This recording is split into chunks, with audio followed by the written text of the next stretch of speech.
On today's episode of eCommentary, we are joined by Jane Hunt. Jane is the co-founder and CEO of JBH, a digital PR agency. Now, digital PR has been a hot topic over the last couple of years, and today we're going to dive in and find out how your brand can use digital PR, why you should be using digital PR, and all the benefits along the way. So this episode is going to be an incredible episode. I haven't got a lot of experience in the area of digital PR. I've seen the effects of it, so I'm really excited to hear from one of the best in the business. Jane, thank you so much for coming on to the show. Thank you for having me. Yeah, really good to be here. And as I mentioned, we're going to start off at the very, very beginning. Digital PR is a hot topic. Can you tell us exactly what is digital PR and how can brands benefit from using digital PR in their marketing? Sure, yes. So digital PR has its roots in SEO. So it's about building visibility in organic search for brands and doing this through creating really good content that journalists will want to feature, thus generating kind of PR coverage. And ultimately, or what we're aiming for, is generating backlinks within that coverage. And those backlinks are really useful to our client's website. So they act as a trust signal for Google and can help brands rank higher in search for the domain overall, for products and keywords. So we're all about kind of building both brand visibility and that organic visibility that brands want in order for their customers to find them kind of quicker and easier. And when you're running a digital PR campaign for a brand, what is the starting point? So you're having a conversation with the brand, what is important to know? What is how do you find the objectives? Because all the brands have different keywords they want to rank for. What's your process there?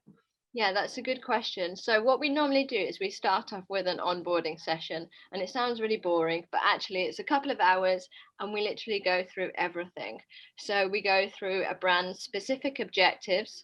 So what keywords they want to rank for, what products, what category pages they'd like to focus on, what else they've got going on in the business too. So any other kind of marketing objectives, any specific sales objectives. Even though our remit isn't to generate sales, we wouldn't be KPI'd on that. We're always looking at the impact of the work we're doing and how it affects kind of the wider marketing team and hopefully benefit the wider marketing team too. And when you're discussing with the brands in terms of everybody's obsessed with measurement. So anything you do in marketing has a cost benefit and everybody's so eager.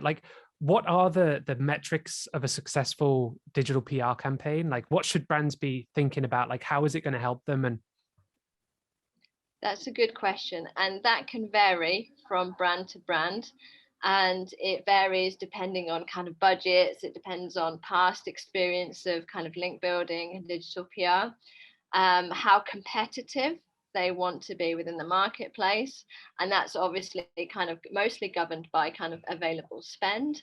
But the basic metrics we tend to look at are just getting a minimum quantity of links. And this is for us personally. And we'll have a minimum domain authority attached to those links. So so we're not just generating any old link, we're generating kind of authoritative links. So any links that we get below a certain DA probably won't count towards the overall KPI. So that's kind of how we keep to make sure that we're not just building any old link, because we don't want to do that. Yeah, I think that's really important. I saw a good visual on LinkedIn, and it was not all links are equal, and Right. there's different domain authorities with those links, and it's about getting those high quality ones so that you can rank. And specifically within say in a D2C brand approached you, I know that you guys have a really good portfolio of D2C brands. When they're looking to build links, are they looking to build to home pages? Is it collections? Is it product pages? Where are they looking to build that? Sometimes it depends on the brand's kind of growth and where they are with their journey. So if they're just starting out, they may be kind of looking for kind of homepage links, and then any kind of product or service page links would be an added benefit. But if you've got a brand that's kind of quite seasoned with digital PR and already has a lot of homepage links, then really you want the money page links, you want the product category page links, the ones that are going to have most impact off the back of that work. And is this something, I'm going to throw a curveball in here, but is this something that brands can like reverse engineer? So if you're going on like Ahrefs and you're looking at like a competitor, can you reverse engineer where they're getting linked to and see like their best-selling collections? That's a good question. And you can certainly kind of reverse engineer it in and see, where, links are pointing to on that site. So you can very much do that. And then you'll get a flavor for kind of what their objectives are and what they want to focus on. But it might be a mix of kind of quick wins and also kind of long-term strategy. So it might not be immediately obvious what's trying to be achieved. And also there'll be a mix of kind of maybe national publications, lifestyle publications, and then really relevant publications to that brand, its marketplace, and also its products too. So what you're looking for is a really nice balance of links, because you don't just want hundreds and hundreds of links just heading to the same sites time and time again. Cool. That's really interesting. My brain's working already, and I'm sort of thinking, okay, this is super interesting. But when it comes to like getting into the campaigns, I saw a presentation that you did. Unfortunately, I couldn't go to Brighton SEO, but I saw an older presentation that you did, and you did such a cool breakdown of like the different types of digital PR, because there's different types of campaigns that can be run. Could you kind of go through and explain to the listeners like the different types of campaigns and how you guys approach it at JBH? Yeah, sure. So I'll start with kind of historical kind of link building content. And really, in the past, we'd always be doing these big kind of content heavy hero campaigns that would sit on the blog or a news section of the site.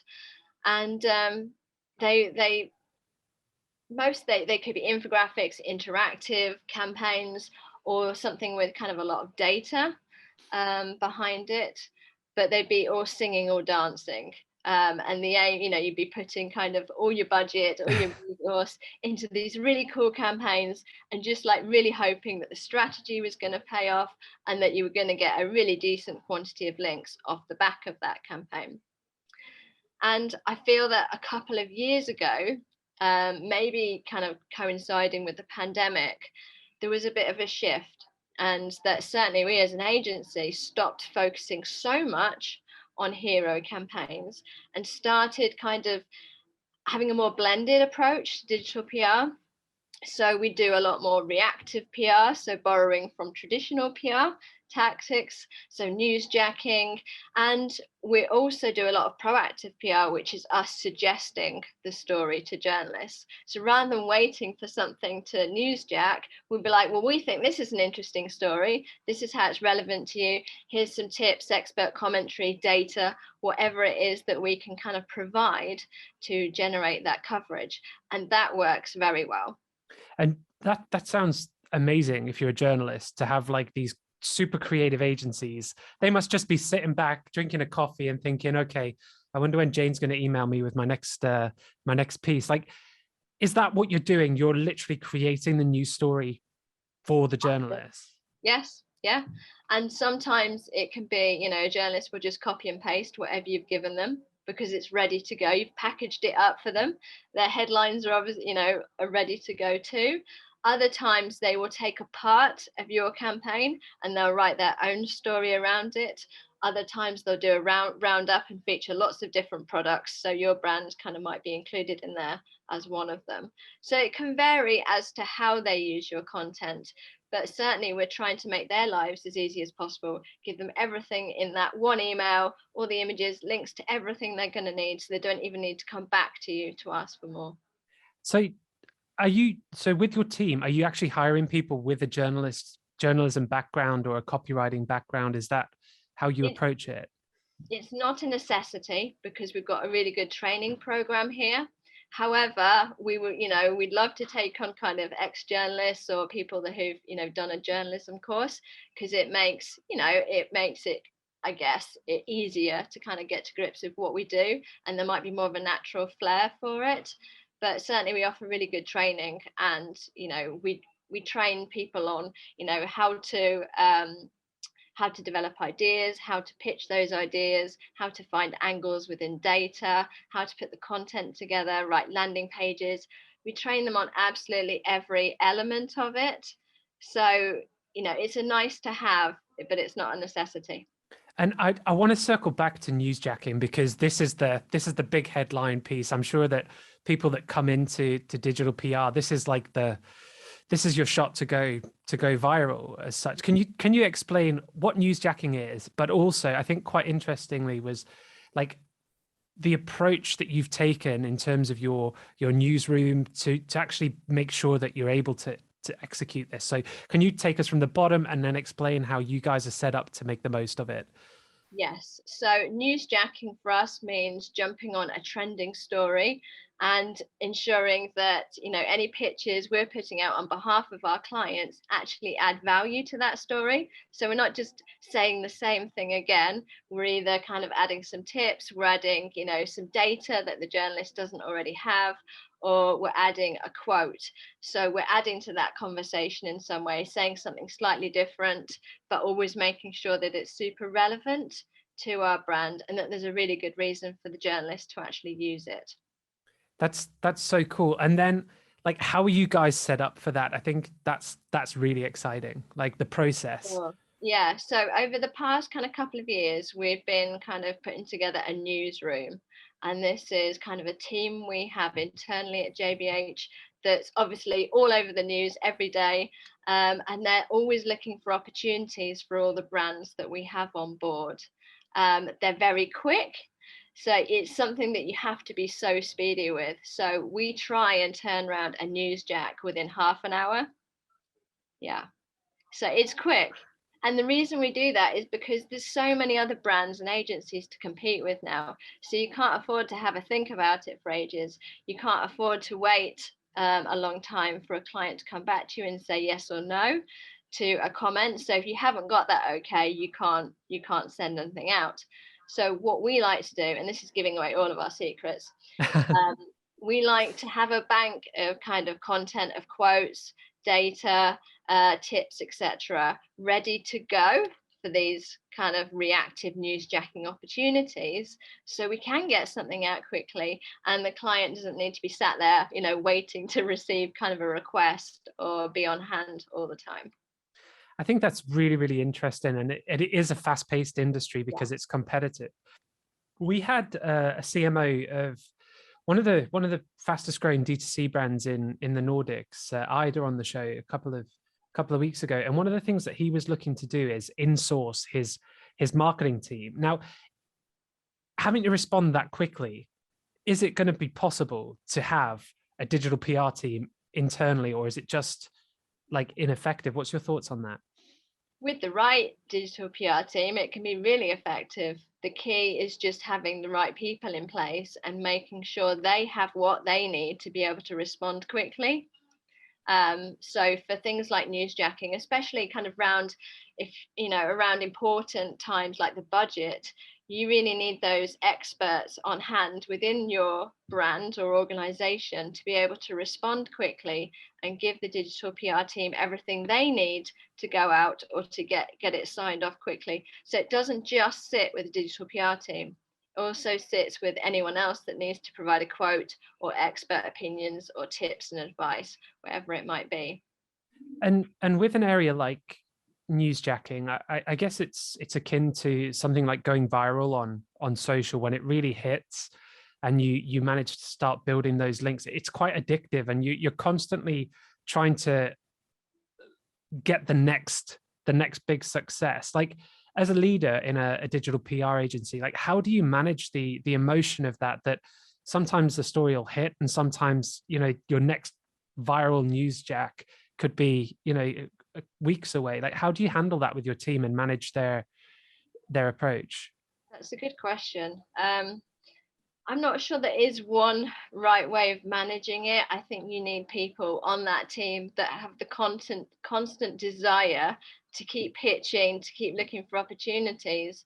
And if you're working on multiple clients, you're going to be getting kind of newsjacks covered probably on a daily basis. If you have kind of the number of clients we do, and you've got a newsroom team sat there, so that buzz, I guess, is always kind of coming through.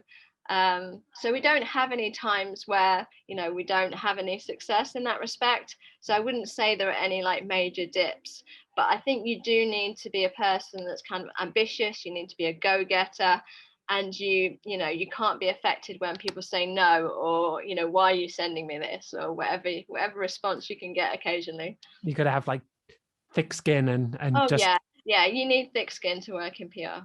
And is it one of these things that the more you get involved with digital PR campaigns, the more inspiration, because some of the stuff that I've seen from different agencies out there, it's so creative. Like it just must be like a hive of ideas in your agency. Like what's that like?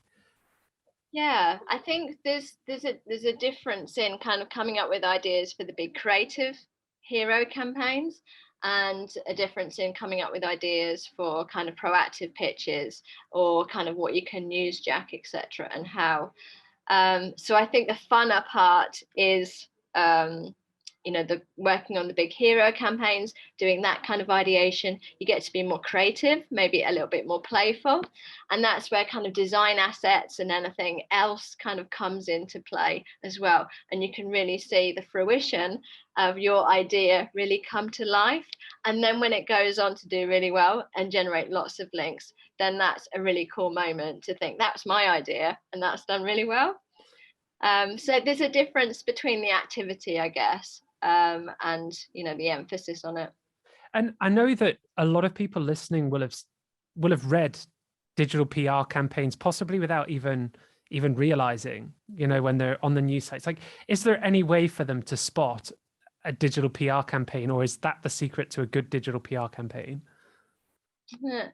There's probably ways of spotting different types of digital PR activity. So, say there's a new Netflix show that's just been released, like Bridgerton, for example, series 2. And then, that week, you're littered in the media with like Bridgerton references, and this is how much you can rent these stately homes in Bridgerton for, those kind of pieces. You probably know there's a digital PR behind that. There's an agency. I mean, we did a piece on, like I mentioned, how much it would cost to actually rent the homes featured in Bridgerton. And of course, it did really well. It got picked up immediately because it's timely and it's fun, and people are interested in that kind of thing.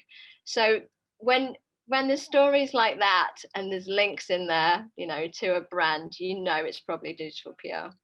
And I think that digital PR has led the way in this reactive approach, because it's actually something that we've started to do with like paid social campaigns and like on Instagram and on TikTok. So we had one with Love is Blind. I'm a fan of trash TV, but there's I am too. Yeah, you're in good company. There's the what was he called? Was it Nick? And he was getting married in a grey suit and he was sweating so badly. Oh yeah, I remember that. Yeah. So we work with a tailoring brand that specialize in wedding suits. And what we actually did is we couldn't use his image, but we could use a guy in a grey suit with sweat patches. And then we had a nice caption about like, we can help you pick the right suit for your wedding day. Like, and it just ties it in slightly. Yes. But we pushed it to a female audience. And of course, the female audience and the tagging, you start to see, oh, the traffic starting to come from the website, like just by being clever with a story that's relevant. And I think that a lot of people can learn from this approach, which is amazing, is that you don't always need to like make something so special. You can actually ride waves, and that's what this whole reactive PR is about. Yeah, I mean, that's the beauty of it, in that you don't need big campaigns for it. You don't even need that much time for it. You just have to be kind of quick off the mark. And that's what I love about it, and that it's not that resource intensive, and that you don't need kind of brand assets and designs and things like that. It's just more of a doing your research really quickly, putting something together, making sure your methodology is tight if you're kind of offering kind of any kind of financial perspective or anything, and then just getting it out as quickly as possible. So it's a different ball game. And I think just touching on what you said about like having your frameworks in place, like what are some of the risks or the dangers that a brand maybe working with a digital PR agency or a freelancer that doesn't have that structure in place? Like, are there dangers to sort of brand by being too quick on digital PR tactics? Possibly, yes. So there's always a risk with PR, any kind of PR. That, and it depends on the brand as well, and it depends what marketplace the brand works in the industry. Obviously, there's some industries where you have to be so much more careful than others. So, you know, if you're working with gambling brands, if you're working with any finance brands, you can't just put anything out. You need to make sure often that things have been through kind of legal compliance, etc. So that's why having kind of a bank of kind of quotes, tips, etc., and expert comments is perfect, because it's already been signed off. So you know that you're not going to get into any kind of risky situations or anything that might backfire. For sure. And do you think that some brands are hesitant to go down this route because they're something might go out that they're not quite like ready for? Possibly. I mean, we would never, as an agency, we would never send anything out without it either being signed off already or us requesting sign off and getting that sign off. But it really helps if you, when we onboard clients, we have a very honest conversation with them about, you know, what can we cover and what can we go nowhere near, you know. And if you know what the kind of danger zones are, you know to avoid them at all costs. And, you know, there'll be some brands where, you know, you can't talk about anything related to these topics, etc., for good reason. So I think it's about having these conversations up front so everyone's very aware of where that line is that you can't cross in the first place. And it stops you even pitching ideas to clients that aren't going to be well received too. Yeah, and I think that's a really good way to approach it, is like you have your almost like a digital PR brand guidelines. Yeah. And Yeah. like, if you're going to come to us with this, just don't bother, don't interrupt our day. But if it's here, like it's already approved, and if it's close to here but you're unsure, Yeah. contact us, and then it's an efficient process. Definitely, yeah. And I think it's much easier if, you know, you say these are our safety zones, so you can talk about anything here, but anything here is a bit, oh, it's a bit of a blurred line, so please get, you know, check with us, and then don't go anywhere near this this side. But yeah, and it makes things a lot simpler, and it means you waste a lot, you know, less time pitching things that aren't going to be right. Yeah, and apart from the brands that you're working with, who is doing an amazing job with digital PR? Which brands? Or you Um, can plug your brands. I mean, yeah, we're doing some amazing campaigns. So I'll comment on a few of those in a bit. But I think there was one brand, and I think it was Moonpig, that did an amazing bit of reactive PR when the new Adele album was released, and they did a set of Adele kind of cards, and that was really cool because it was something really simple, but it was a really nice PR piece, and it was, you know, it's selling products at the end of the day and doing kind of PR through it, so that was really good. um, but there are so many. It's hard to think of kind of a few that kind of really jump out. Yeah, I think that's it. There's so many good bits. And but also, are you finding with digital PR that there's a lot of campaigns that go viral and really hit, and people always shout about these, you Oh know, yeah. these campaigns, and they make more noise about the campaign than the campaign did sometimes. um but like, what do you think, like, if a brand wanted to generate campaigns that hit, and maybe not this newsjacking virality, but good, steady digital PR, like what sort of campaigns should they be looking to run? What can they be doing? That's a good question. So from our perspective, our kind of bread and butter is in data-led campaigns. And we find that data-led campaigns build credibility with journalists.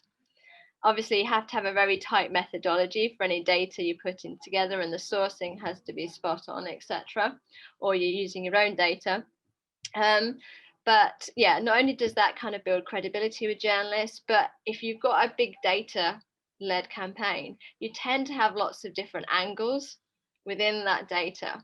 So you might be, say you were a home brand, you might be able to pitch home publications, interior design publications, property, construction, finance. There are so many different types of sectors you could be contacting. So it just opens you up to generate so many more links and get a nice variety of backlinks too, and hopefully from some super relevant sites. And what sort of statistics and data are like good statistics that journalists love? Wow, that's a good question.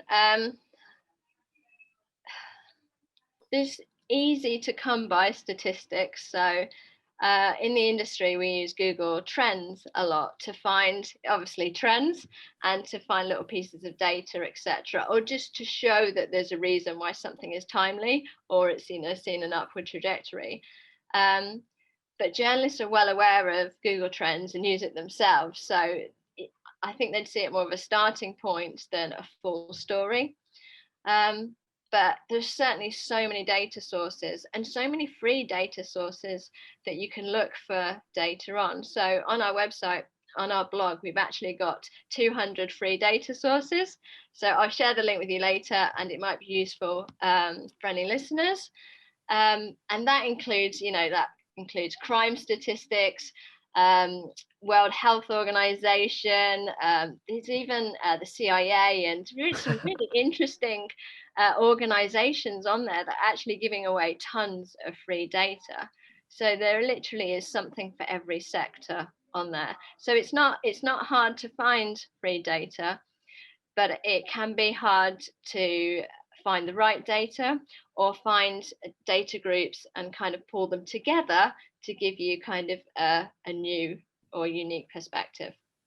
And I think that's the cool part about digital PR, is that there's so much that goes into getting something to hit. And again, like, because this is sort of came onto my radar, like digital PR, I've been following, like I saw the effects firsthand and was like, how are these guys doing it?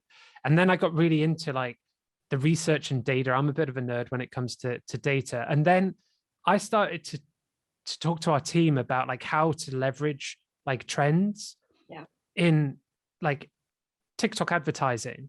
Like we had a campaign for a bikini brand, and we saw high-waisted bikinis starting to trend in the USA.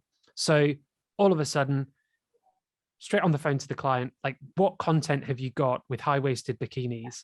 Putting that into TikTok, guess what? The engagement, the click-through rates, amazing. Copy paste that to Instagram, slightly different content. Conversions are there, and it's this data-driven approach to marketing, which I think is super cool. So I'm definitely going to head to the blog and have a look at where these different data sources are that you've put up. But I'll also put it in the show notes for anybody listening. Yeah, there literally is something for everyone.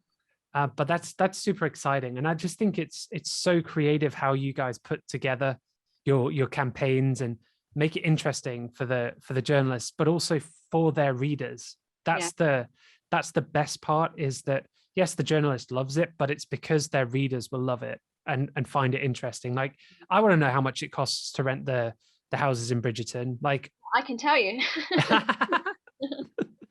That's amazing. My partner, she'll be thinking she's getting a weekend away, but depending on the price, we'll see on that one. And I think what type, like how many links is an average? I wonder if that's a good question. Like, is there like a KPI for a successful digital PR campaign in terms of links versus a not so good, or is getting 10 links good? Like how do we Yeah, quantify it?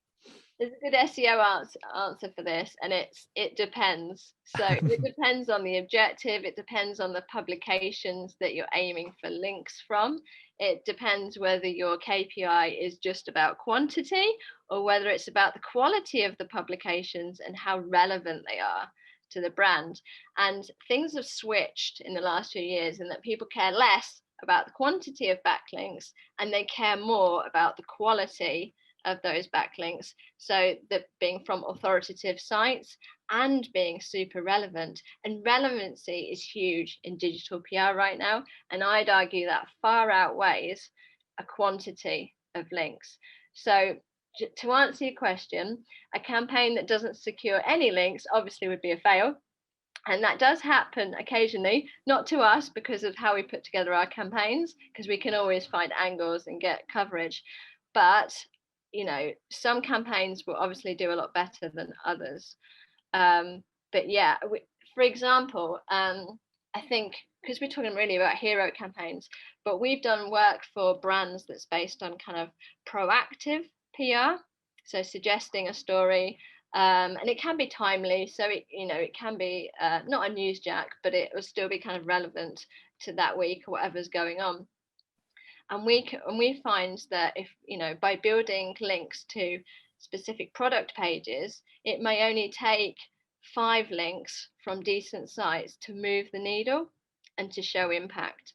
So it's definitely not about quantity anymore, and it's definitely a conversation about relevance and authority. That's a really good answer. That's super interesting. And I think the performance marketer in me wants to ask about, like, how is ROI calculated on digital PR? So if a brand comes to work with a digital PR agency, like, how do they calculate the ROI on that? Good question.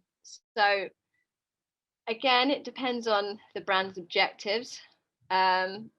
We work with clients a bit differently these days in that we're not just looking at a link quantity. We're also looking at the impact of the digital PR activity we're doing on wider marketing goals. So, for instance, like I just mentioned, we know if we have a much more strategic approach to building links, that we can impact referral traffic, that we can impact inquiries and thus sales. So a link KPI is our starting point. But what we're really aiming for is to get that referral traffic and to show what else digital PR can deliver. And that's where the real ROI should sit, rather than with a quantity of links. I think that's really interesting. And I guess for brands that want to take a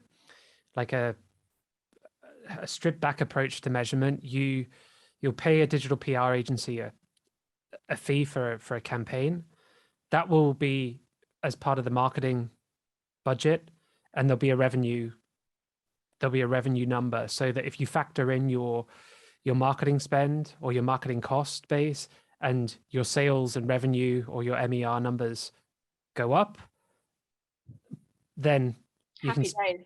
Happy days. But also, like, the impact of digital PR isn't just a day one thing. We talked about this a little bit before we went on air about the benefits of digital PR is that you're building something that stays even when the campaign finishes. Could you just talk about that? Because that was super, super valuable. Yeah. So I see, or JBH sees, digital PR as a long-term investment, in that you probably won't see any big changes or advances in the first couple of months. Having said that, we have been working with some startups, and we've managed to create quite a big movement for them in the SERPs by targeting kind of quick win opportunities, as well as focusing on long-term objectives. So there's so much you can do, but it's definitely a kind of an investment long-term mindset, because if you expect amazing results immediately, you are going to be disappointed. And I'd never want to oversell and say you can expect XXX and you can expect it in this kind of time frame, because I think I'd be doing a disservice just to the relationship. And this is something I'm talking about more and more, and being realistic about what everyone can achieve and how we kind of get there together. And that's why I'm really concerned that our team, are looking at the wider impact of what we're doing, not just being like, hey, we've exceeded our link KPI, we're done. I don't think it kind of ends there. And I'm desperate to show what else we can achieve too. And it's that working together approach. So it's not like, hey, we have to hit 100 links. We've hit 100 links. Okay, yeah, clap on the shoulder, chill out. It's like, actually, can we get a few more? Can we get more links? Can we get better quality links? Can we actually build a really good relationship with our client where they think this is going the right way? And like with every industry, there's going to be people who will kind of have that standard that they reach. And I think that's what's really good about you guys, is that you're constantly like pushing, how do we get the best for our clients? Yeah, definitely. And we've got a range of clients. So we've got D2C clients, we've got finance clients, we've got some, marketing platforms and things. And everyone's objectives are slightly different, which is fine. And actually, I think it's a good thing, because it makes us a lot more strategic in our approach. And so, for one of our clients, it's very much about building brand awareness and building brand credibility, and backlinks come second to that. It's not the primary objective. So we can do it from both ways around, and that's just because we're fusing traditional PR with SEO. So yeah, what we can achieve really depends on the brand and kind of where they put their focus. And at what stage should brands start to think about digital PR? Should all brands be doing it, or should brands hit certain points along the way before they look to do it? Yeah, it's a good question, and not something easy to answer. I think your website needs to be in a good state to make sure that any links you build are going to have maximum impact from a link equity perspective. But certainly, backlinks are a huge ranking factor for search engines, particularly Google. We know this, as well, so is site architecture and things like that. And they all kind of go hand in hand.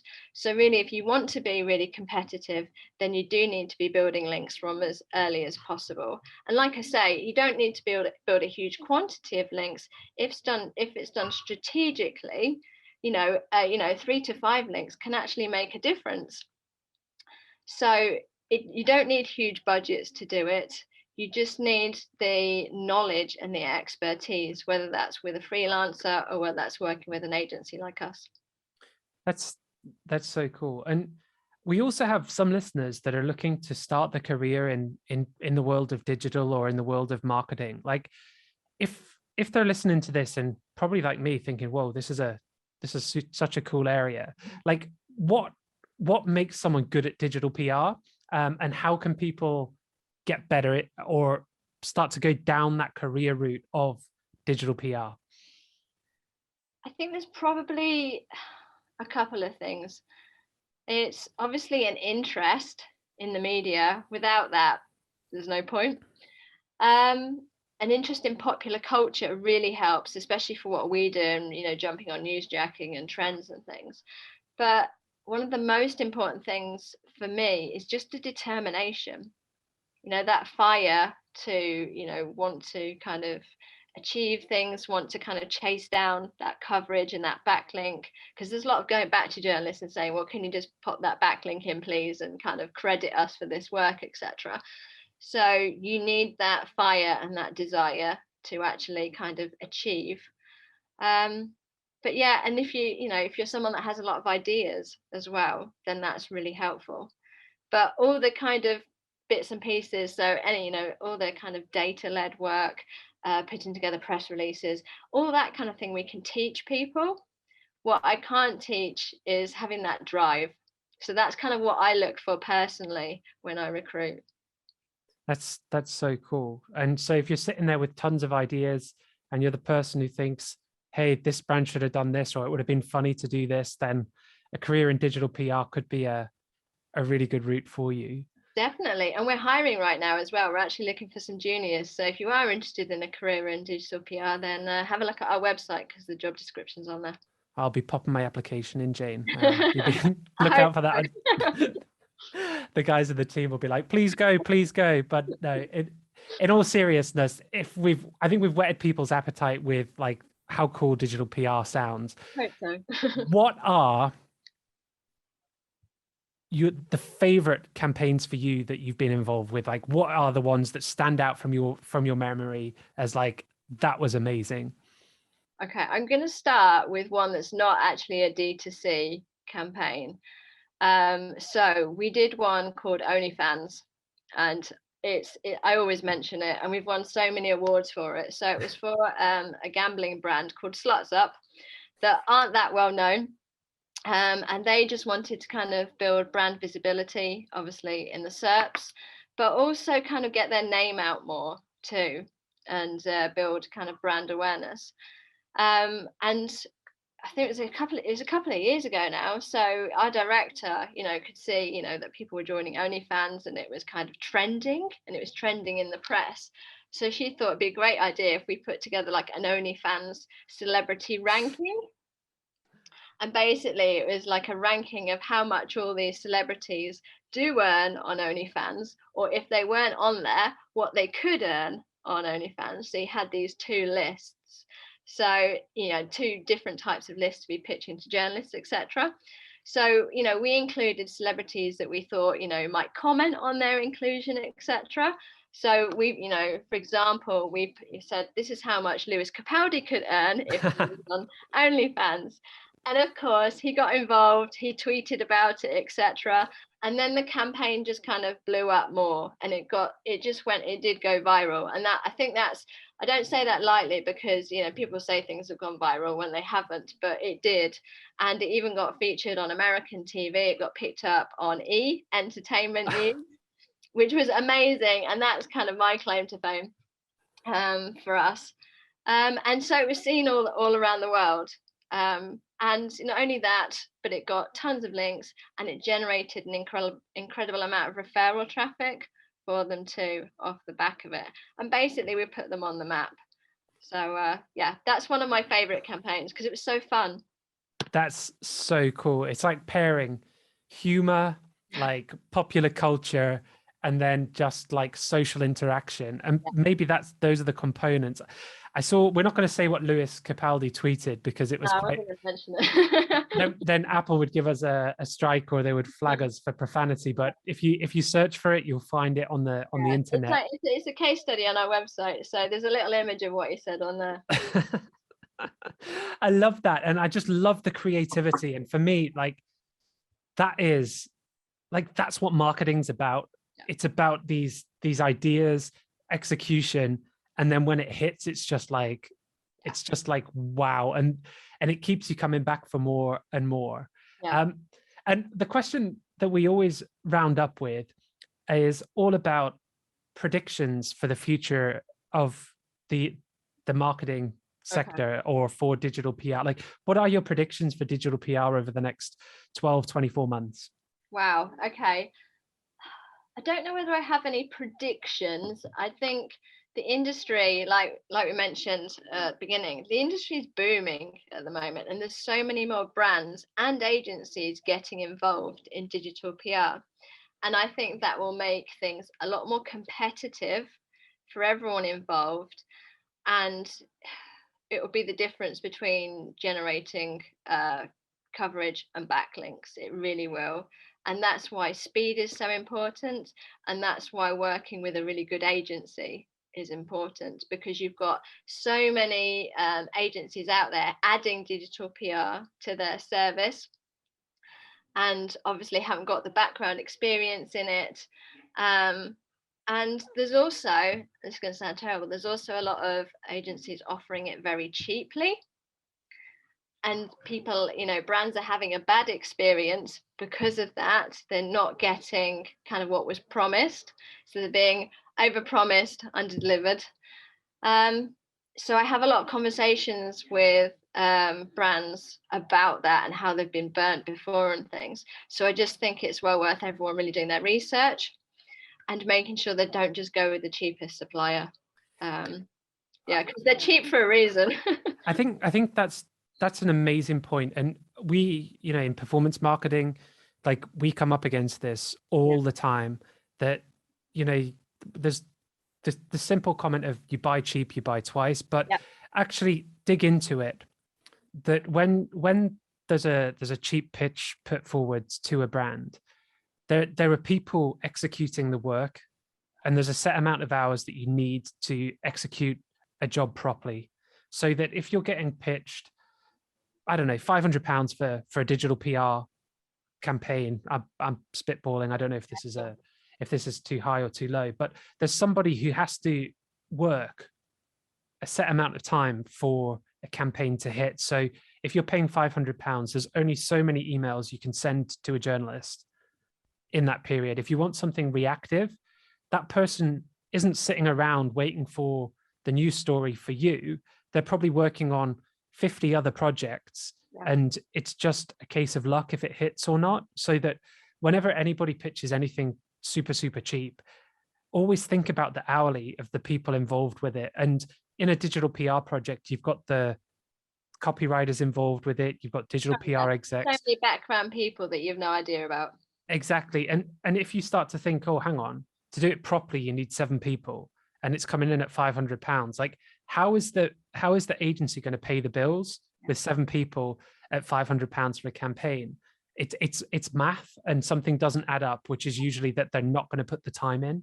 Yeah, or they'll just stop work once they've hit their hours, and you won't see, that campaign go anywhere, or the pitches won't be followed up, etc. You won't get the maximum out of that campaign, and all those assets kind of go to waste in theory. But we don't tend to work, we don't work on an hourly model. So we work on a link guarantee, and we'll do a minimum amount of activity in order to hit that. So with JBH, we'll never turn around to you and say, well, you've run out of hours this month, so we're not doing any more work, because it doesn't work like that. So it's based on performance for us. That's how we get paid.